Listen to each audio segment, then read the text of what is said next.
Hello everyone, welcome back to Kanga TV, the home of North Melbourne fans. I don't know about you, but I've got serious whiplash following the events that unfolded last night at the first night of the 2025 draft. I've got a giant coffee in hand. This is the third time I've recorded this video. Let's talk about it. For much of the lead up into the draft period, North definitely were the centre of attention. What would we do with pick 2? Would we split it? Would we hold it? No offer really came to the table that was suitable, so we decided to hold on to it. And then the conversation changed earlier this week from what would they do to who would they pick. North have been heavily linked to Alex Tyru, the flying Viking, the key defender for much of the lead up to the trade period. But let's be honest here, he probably wasn't worth number 2 pick. And the question was really, do North risk it? Do we just take a punt on him and do we bring him through the door, or do we look to play it safe, go for someone like a Finn O'Sullivan? He is a really classy on-baller. He definitely has game-breaking and match-winning qualities and abilities.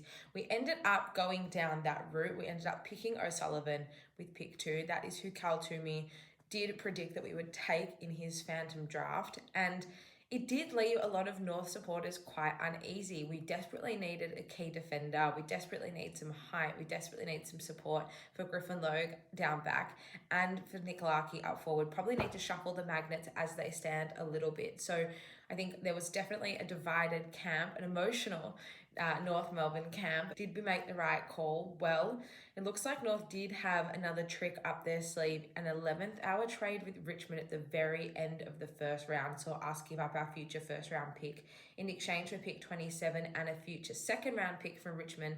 And we pounced on Matt Whitlock with the final pick of the round last night. He is a swingman. He can play back. He can play forward. He definitely has a lot of attributes that we need and that are likable. However, now the conversation has shuffled once again. Did we give up too much for the swingman?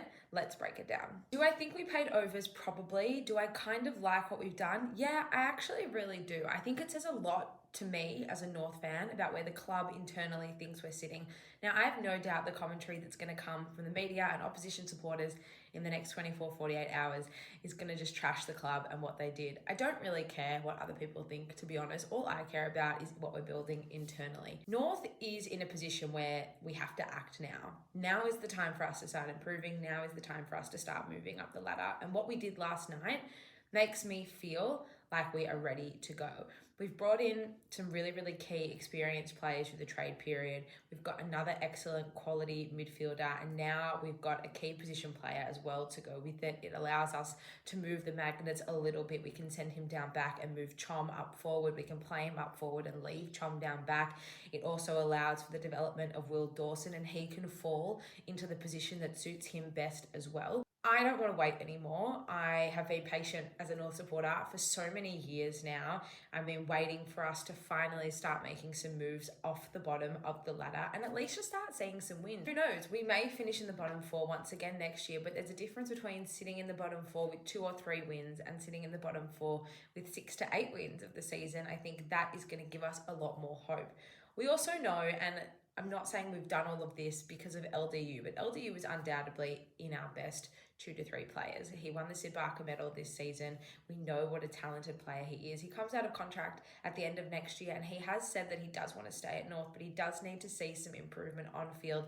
Why wait another 12 months? Why wait for another slow burn to try and make that happen? Why not start to act now? This says to me the club is really bullish on where we're sitting, where the list is sitting, how we think we're going to progress over the summer, and what we think we can do next season, and I am all on board. By picking Finn O'Sullivan with pick 2 this season, what really is the need to hold on to our future first round pick next season? I know that probably sounds really arrogant, but we've got the quality midfielder.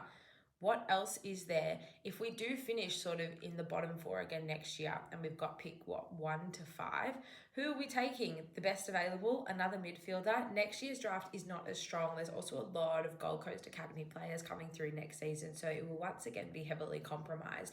We know for a fact this draft was really deep, and that was on display last night when no one was actually willing to part with their picks up until Richmond's pick 27, who already had like 5 picks in the first round before it. So they weren't really missing out as much as the other clubs would have. The other question I have is, what really is the gap between Alex Tyree at pick 10 and Matt Whitlock pick 27? We know how deep this draft was, and that was on display not only in the weeks leading up to the draft, but last night when North failed to re-enter the first round until the very end. Now, I have no doubt that Alex Tyree, and I'm not questioning that Alex Tyree was the standout key defender of the draft. He was spoken about. He was a bolter.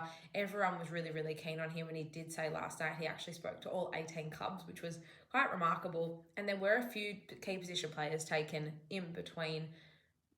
There's no way we're going to know. There's no way we're going to know for a while. Key defenders and, taller players take a little bit longer to develop anyway. I'm happy to be patient, but I also know that he is the kind of player that can have immediate impact at AFL level. I'm talking about Matt Whitlock, by the way. And I'm happy that the club's acted. I'm happy that the club has just sort of taken destiny into their own hands. While it might not look the way we thought it would going into the draft last night, we had a need and we've covered it. And that's something that we've done this entire trade period. We had a need for experienced players and we brought them in. We had a need for a key position player and we've gone out and got him. While it doesn't look the way we thought it would, and have we given up overs? Well, like I said, we're never going to know for a while still.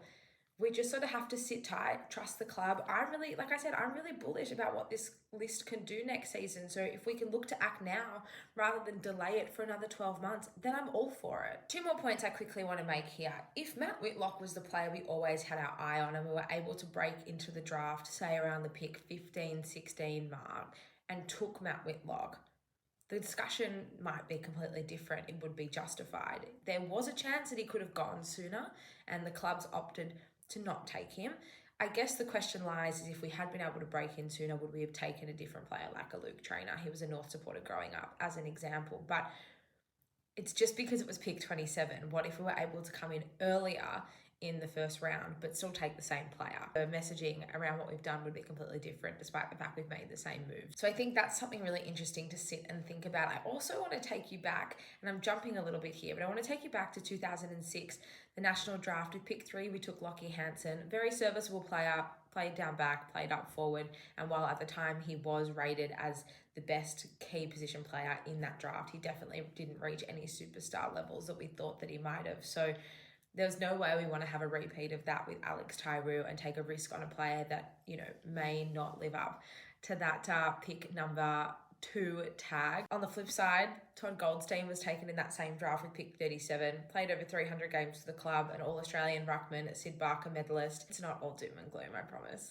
All I can say is that I'm really, really excited for next year. Both of these boys look so excited to be joining North Melbourne, and that's exactly what you want. You want guys who are going to take the opportunity with both hands and just make the most of it and hopefully contribute to what we think is going to be a very, very strong North Melbourne side in the next few years to come. I'm going to need a really, really good recovery before round 2 of the draft tonight. At this stage, North don't have any picks before around the 60s, but you just never know. After the events that unfolded last night, anything can happen tonight. What did you make of North's first round in the draft last night, and what are you hoping we do tonight? Leave all of your thoughts in the comments below. Don't forget to like and subscribe for more Kanga content, and you can continue the conversation over on social media, Kanga TV Show on Instagram and X. I can't wait for tonight. I can't wait to welcome some more talent to the greatest club in the land, and I look forward to debriefing all of that with you tomorrow. I'll see you then.